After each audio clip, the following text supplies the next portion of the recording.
guys, welcome to the Great Flanglers. I'm Big John. And I'm John Bondi, and today we got a special guest, Andrew Piper, all the way from Kingsville. He is a Better Bites Tackle. Better Bites Tackle, that's right. He's a master crawler harness tire and custom jig maker and painter of baits. Not only that, this guy paints cars and all sorts of stuff. So, but anyways, today, so what are we going to talk about today, John? We're going to talk about, crawler harnesses specifically, how to select them, how to tie them if you're interested in tying your own, the river, the lake, we're just going to let Andrew kind of explain what, give us his knowledge on crawler harness fishing and just how to tie a good crawler harness. So, how'd you get started tying these, and what are the basics? Well, I would say I started tying harnesses. We still go to Rice Lake every year. So I was about 13, 14 when I got the itch to tie harnesses, and I would sit on my living room floor with some beads from my mom and some recycled clevises and stuff and make my own things, because nothing's more rewarding than catching a fish on something that you make yourself. Yeah. Now flash forward to pandemic times, we decided to get a little bit more in the commercial tackle making business, me and my wife Jennifer. And we started tying our own harnesses and getting the jig making and soft plastics and just getting the real itch for making tackle. So when it comes to any type of fishing equipment, it's only as good as your knot. If you have a bad knot, you're gonna have a bad day fishing. So Big John's got a video he's gonna put in here. I'll put it in as B-roll, guys. It shows how to start and finish, how to completely tie the correct way, how to tie a harness. Nice thing about making your own harnesses, you can make them 12 inches, 48 inches, whatever size you want, you can make them. Single hook, double hook, with a treble hook, with red hooks, whatever you want to do. But the most important thing is this main hook, this main first hook. That's your first point of contact with the fish. You want to have a good snell knot. You want to make sure your knot is over the shank of the hook. As this hook is moving in the water, especially when you get a fish on there, if you don't have it over the shank of the hook, you're just going to slowly saw that knot and you're going to lose your fish. So you got to make sure that you have a good quality hand-tied snell knot. Now, if you're not familiar with tying knots and you don't want to tie knots, John has brought in some pre-snelled harnesses. All you got to do is purchase these, buy your components, and away you go. Quick question, yeah. Andrew. So what is the advantages and disadvantages, and why do some people make them longer and shorter, like you stated in the beginning there? Just really depends on your preference. Okay. The ones that we sell them about 3 feet. Seems to be about the manageable length for landing fish. Okay. The longer you go, you got to remember that fish is going to be farther from the end of your tip of your rod and farther from your boat. You're going to need a longer net. I got you. So shorter is better, we find, and basically you can customize it however you want when it comes to length, and you just got to pick your line. A lot of guys, some guys tie with braid, some guys tie with mono. We tie all of ours with 17-pound FluoroShield fluorocarbon. Nice. Gives it a little bit of abrasion and resistance as it's going through the water, hitting zebra mussels, and depending on where you're fishing. If you're fishing in the river, you're going to get lots of little nicks and cuts in your line from all the junk down in the Detroit River. Yep. If you're pulling them in the lake or Lake St. Clair, a lot of guys pulling them in Lake St. Clair early when the weeds are just starting to come out. A lot of guys like floating harnesses. Okay. So there's a little float on here, a little styrofoam pill float here. I think John, you run the ones with the floats a lot. On the river, Butch Hardiger put me on that float deal. Oh, there's a legend, eh? Keeps you out of the rocks. Yeah. Keeps you out of them rocks in the river. You don't want to continually losing them suckers. Yeah. Yeah, the nice thing about that too is with the advent of floating plastic, you don't have to pull worms, live worms. You can put a floating blend of plastic of your choice on there, and it can even help lift your bait a little bit more.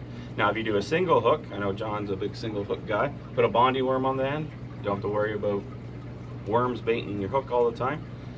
Is also a great option too. You know what I was wondering, so John always said that he cuts the bottom hook off and when he runs his bait. I'm wondering if now you could just kind of leave that second hook just dangling maybe it would act as like a stinger, you know? Yeah, you could just put a. That's the nice thing about it. You can put a treble hook on there. You can just let it free Yeah. flowing. On all of our harnesses, we do put a little bit of a bobber stop on there. So if you want your beads to be free flowing, you can. If you want to keep it nice and snug, you can. That's an option. You can or can't do. Doesn't really. It's basically your preference, right? Yep. Of what you want to do. And you got a swivel on that other end instead of a loop. Correct.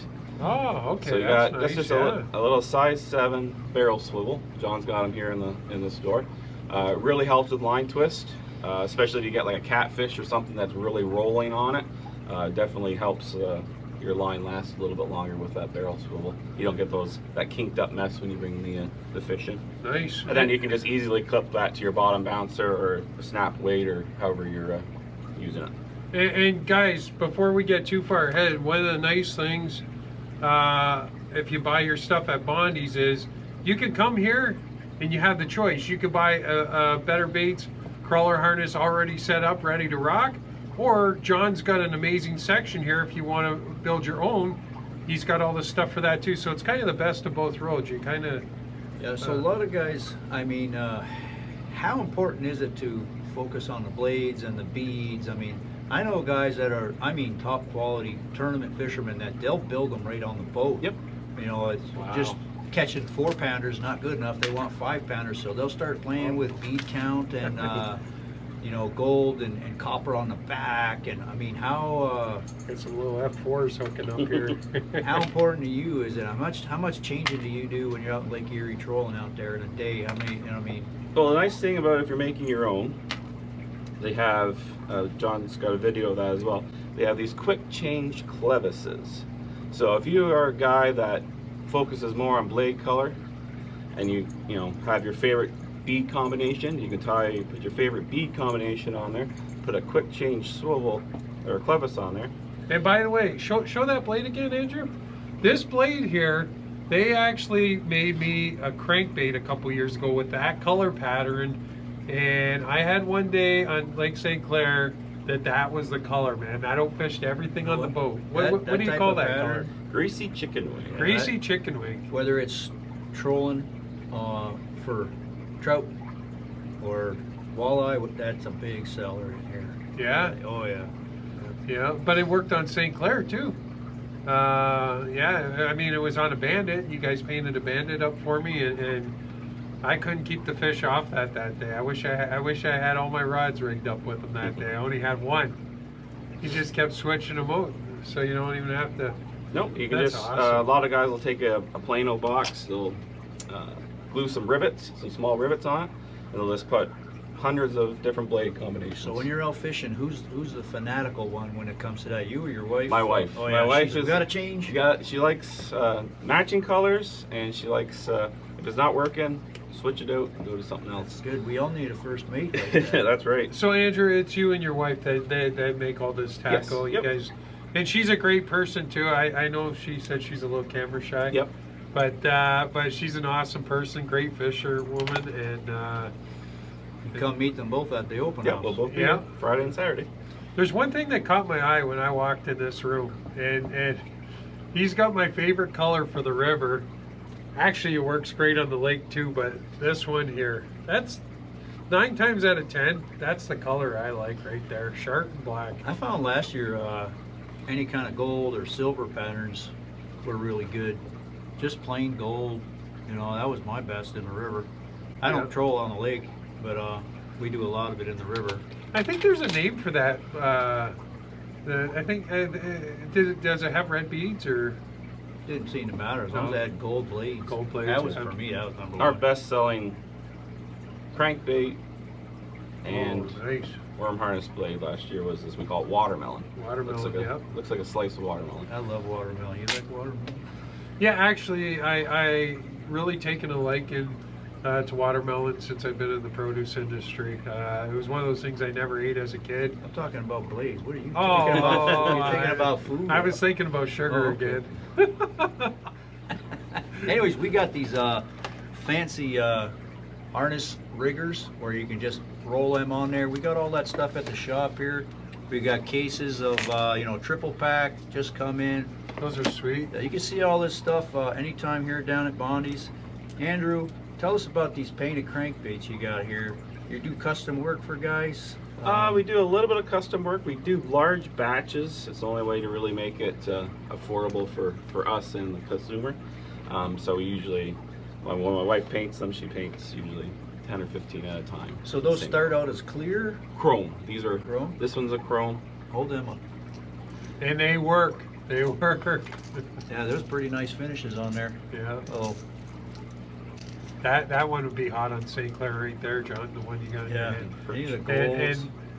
And I can vouch for it, guys. I had the pleasure of meeting Andrew and Jen at the AMA Sportsman Club. I think it was a year and a half ago or 2 years ago, and I saw a color that I really liked there, and I went to buy it, and they tried handing my money back to me, and I said, no, I'm going to pay. And Jen, she's sneaky. She goes, well, you're going to need a bag for that crankbait.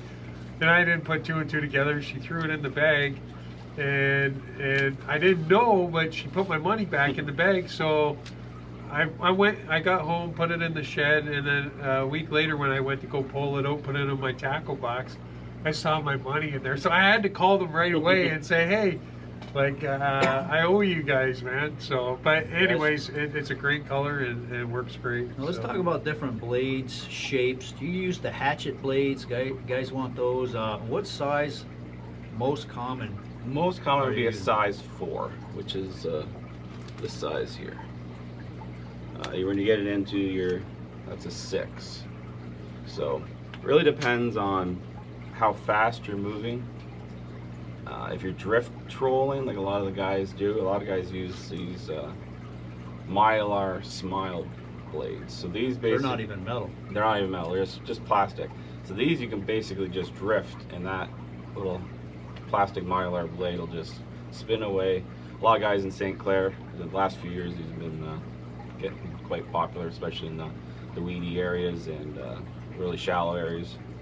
Sometimes I see too, like guys, when they start pulling harnesses on the other side of the Western Basin, like the Central Basin of Erie, they start going with those really big blades and lots of them all the way up. Yeah, some people like combo, 2 or 3, like size 6 blades on. Just like I said, when you start making your own, you really can customize it completely how you want. And if you put quick release clevises on, you can have 2 different colors on there. You can have both the same color. You can change it up however you like. Now explain the difference for anybody who's new on the weights that you're using, inline weights. How do you set that up for Lake Erie? Are you using bottom bouncers? I mean, how do you decide? I know it's the level of what the fish are at, but how can a newbie get out there and decide what weights to use and the speeds and all that? The easiest way I would say to start out is get yourself a decent bait caster and a 6'5", 7-foot rod, medium. Put a bottom bouncer on. Really forgiving. If you put a little bit longer leader on your harness, you can kind of control where it's going in the water column a little bit. You basically just let out line until you feel a hit bottom, similar to jigging. You're gonna feel that thud, and you want to lift it up just a little bit as you start moving. And you just want to feel that bottom bouncer just tick the bottom just every once in a while. You don't want tick tick tick tick ticking all the way, because you're right on the bottom. You're probably going to get snagged. But you want, especially in the river, you don't want to just tick every once in a while, that you know you're at bottom contact and you're in that strike zone. Now when you move out to the lakes, the rule of thumb is for every 10 feet you want 1 ounce of weight. So you're going to get into some little bit heavier bottom bouncers, unless you're pulling harnesses by the Wren's end there. You're gonna be like 5 ounce, 6 ounce, because really deep there. Quick tip, good spot. Okay. Yeah. Thank you. I think it's the same in the river too. About every 10 feet you add an ounce. If you're putting them on boards, you don't want to do a snap weight. You don't want to use similar to when you're pulling deep divers. You don't want to use a precision trolling app if you have it, or get the chart and figure out how fast you're going and the weight that you have, and try to dial in. It's a little bit more tricky because you don't have the information when it comes to the weight of the actual bait like you do with the precision trolling for crankbaits, but you want a similar idea. Best way to get started, if you it's pretty much foolproof as bottom bouncers. Don't need much equipment, just a basic depth finder on your boat and a few rods. And It always away you go. amazed me how those bottom bouncers are 3 feet away from your lure, but doesn't seem to fizz them. I mean, the fish. I mean, a lot of guys are using inline weights as well nowadays with crawler harnesses, but I've been right next to them with the bottom bouncers, and they still work. A lot of people now use them like a Carolina rig. They'll put a big egg sinker on it too. The same idea. You're at it. Just You definitely need a float on that. Yeah. Now, on your main line, what are you using in the river versus the lake as far as braid and what are you putting on there? We always use braid, 10 pound with a swivel, snap swivel tied on, then tied directly to, or snap it directly to the bottom bouncer, then clip your worm harness. And guys, if we miss anything in this video, make sure you come to this open house, because Yep. Andrew and his wife are going to be here. And More than happy to answer any I want to questions. say that you guys are experts when it comes to bottom bouncing, because you They guys live really out know there. your, They live out they on live Lake out there. Erie and, Yeah, you guys know your game. So if you guys have questions, write them down and go talk to them, and they're going to help you out the best they can. They're two great people. So and with that being said, they got a major giveaway at this Bondi show. Oh, man, did we and ever. I know John is so appreciative of it. He's mentioned it to me about 8 times in the past We'll week. post a so- picture. Yeah, we'll post a picture. We're gonna have so. samples of jigs to give out to the first how many people? That box is 100 full. people. Yeah. First 100 people get some of their fancy jigs. And that's a lot of money, guys. Oh, yes. If you, Let's talk about your jigs for a little bit here. You got these very Some popular new- sickle hooks on. Yeah, some new colors coming out this year for the spring. We got Spring Fever, I like that a lot. and it's got the new Bondi worm on there. what do you think? Okay, hold that up again. That is a Andrew, fancy looking color. Do you think if Big John brings his minivan to your shop, do you think you paint my minivan up that color? Sure. There we go. I like that. We could. That is a nice color, man. I tell you what. You got a traditional black ice, but with a paint shift metallic shimmer black on top with a silver base. And we have And they all look good. baby bass. Baby bass. Look Baby at that. bass. Nice. That's nice. So we've been busy since Christmas, pouring and painting 20, 30,000 jigs. So Hey, we are guys. well stocked. Another thing that you might not have noticed there, but he's got that rigged up with John's brand new, What? what's it called? The We got new detail. stuff? The detail worm. We've been waiting on this for Look at a that. long time, but that's our new walleye worm. It's called the detail worm, as in Detroit River. Guys like the paddle tails, especially they like the fire tails when the water's maybe a little more stained. You're going to see this fire tail from the other side of the river. John, Basically, are we those took our- available yet? Yes, they are. Oh, We jeez. took our producer and we added this gigantic tail on the back, and that thing goes good in the water. Come on down, we'll show them to you at the shop, or you can go on bondifishing.com and get them. And all our dealers will have them in the next couple of months. Really quick, But, tell them how you came up with the name detail. We're fishing the D. The D. Yep. We Came call to the me- Detroit I was River the gonna Big call D. it- we were going to call it the fat tail. We had a whole bunch of names, and I'm like, you know what? One day I was all tired, and it came to me. I'm like, it's the D, the detail worm. I had to have tail in the name. Nice. I'm like, the detail worm. Nothing. I looked it up. I didn't see that name anywhere. I'm like, you know what? That's the name, and everyone seems to like it. So it's just another option. And if you, like I say, they're all going to be bright fire tails. That's the whole idea. That's the rage. So come on down and we'll show them to you. We got 10 colors for this year, and we'll be making them in triple colors. And Look at these crankbaits, guys. And like I said, Andrew and Jen are great people and such hard workers. Like, they have a whole other business going on. And I don't know how you're doing it all. It's just, Sleep's optional. I think you guys do it at the dinner table or something while you're eating dinner, you know? if you come to the open house, they'll show you beginning to end on how to tie a Yep. crawler harness in person, or even stinger hooks and things like that. And they can tell you about fishing Lake Erie. Yep. It's not just tackle making. They know how to fish the lake, and they've been doing it a long time. So come on down. It's just one of the many people we're going to have here March 7th and 8th. We're gonna have Big John here on Show Saturday, up, hold up with your flyers for them again, Yeah. John. They need to see that. March 7th and 8th. Also, the following Friday, like last year, we're gonna have seminar night. I'm gonna be doing a seminar on alternative methods for the Detroit River on catching walleye. Is there gonna be popcorn there? Last year we had chicken wings. Oh, okay. You weren't here for that. We had chicken wings. We got enough from- microwaves in this place. We make some popcorn. Yes, we do have a microwave.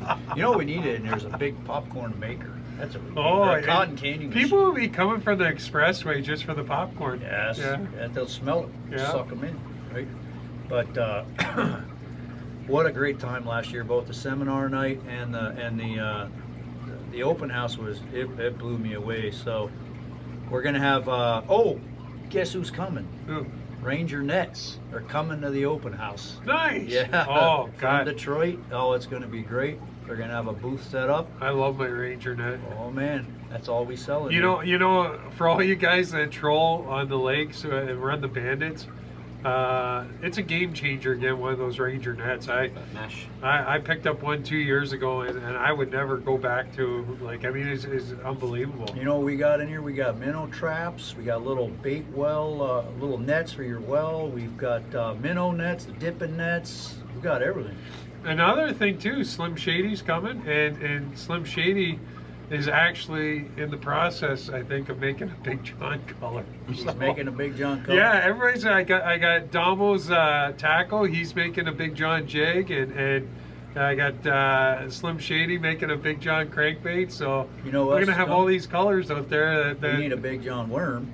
Yeah, we're still waiting for Bondi on that, but it's coming to a theater soon. Eh? Those things you gotta take your time if you want to master that color and get it right.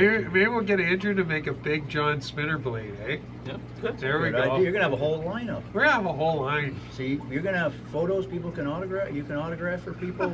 You know what Yeah. else is coming is Lou's. We got someone from Wow. Lou. Yeah, we got Lou's rods. Where are and they? Lures. They're out of the United States, right? Yeah, they're we're great, having great one of people. their representatives from Canada coming in here for the show, and yeah, it's going to be awesome. Can't wait. Yeah. And- Yeah, guys, come on down. We still got lots of ice fishing stuff here. The ice is 20 inches thick in places. It's going to be a while, man, It's before going we to get be a the while. boats in. Lots Yeah. of ice fishing. We're going to have a load of minnows coming in late today on Saturday. Still got some rods and nets and spoons and a couple of huts still left. There's got to be weeks left of ice fishing. So guys going to Simcoe, that could be another month up there. So And me and John were talking this morning that this ice is going to do some good things Yep. for the water levels this year. Yeah. We got a feeling that it's going to come back up. yeah, they claim one of the biggest problems is lack of ice causes evaporation on the lakes, and that's when you lose a lot of your water. So You know what I thought would be really cool for the owner of the Ambassador Bridge, because I know it's privately owned, and webcam. a webcam at the top of the bridge to see. You could go on any time of day and see what the water clarity is. Wouldn't that be great? That'd be You awesome. just want to check the traffic when you're going across. No, I get a bird's eye view when I cross every day, but for everybody else, wouldn't it be great to be, Thursday afternoon, you get off work, you want to go for a couple hours. See Oh, the- let's look at the cam and see what the water clarity is. Yeah, that'd be great. Yeah. Cheers, guys. We Thank love you, you all. Andrew, for coming out. Thank you for Yeah, having me. thanks for coming, man. Come on out to the open house. Cheers.